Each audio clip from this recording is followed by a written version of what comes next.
Luther lance la réforme protestante pour mettre au grand jour les erreurs de doctrine qu'il avait pu remarquer. Ah, un révolutionnaire! Non, Luther protestait, il parlait pour. Ce n'était pas un contestant, parler contre. Il remarqua qu'il n'est jamais question de vouer un culte à la Vierge.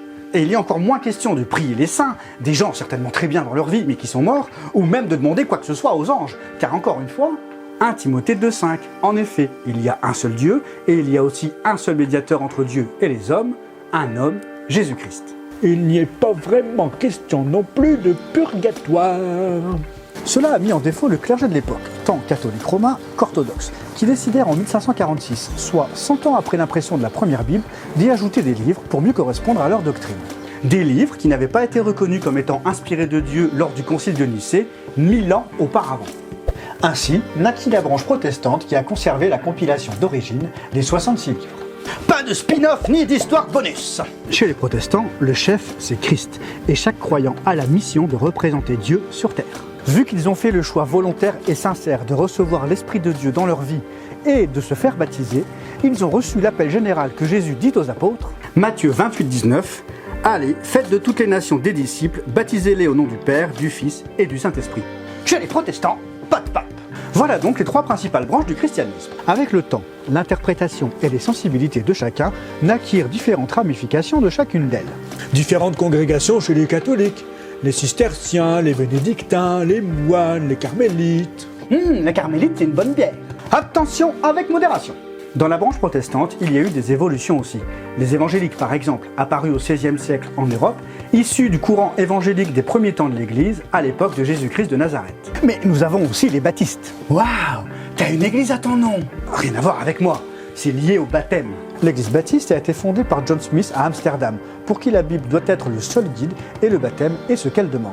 Puis aussi l'église anglicane, les luthériens, les calvinistes, les restaurationnistes, les pentecôtistes. Enfin bref. Il y a beaucoup de dénominations parce qu'avec le temps, les hommes ont voulu faire reconnaître leurs propres interprétations. Sans compter ceux qui disent avoir reçu des révélations de Dieu après Jésus. Les Mormons, les témoins de Jéhovah. Pourtant, Paul avait déjà mis en garde les premiers chrétiens, notamment aux Galates, dans Galates 1, verset 9. Nous l'avons déjà dit, et je le répète maintenant, si quelqu'un vous annonce un autre évangile que celui que vous avez reçu, qu'il soit maudit. Et vous? Et toi? Je n'aime pas les étiquettes, parce que toutes ces dénominations, catholicisme, orthodoxisme, protestantisme, tous ces ismes finissent par créer des schismes. Alors que nous devrions être unis, un seul corps. Donc moi, je lis la Bible, et oui c'est vrai, je lis d'autres livres, je participe à des enseignements, je regarde des vidéos, et surtout, je vérifie toujours si ce qui a été dit est bien en accord avec ce que Dieu nous rapporte dans la Bible. En lisant, en creusant, en cherchant, je découvre aussi des choses. Mais vu qu'il y a eu à peu près 2000 ans d'études bibliques avant moi, si je peux profiter des découvertes des autres, j'hésite pas. En revanche, je fais toujours attention à vérifier si le message annoncé est bien biblique, si ce n'est pas une déformation du message.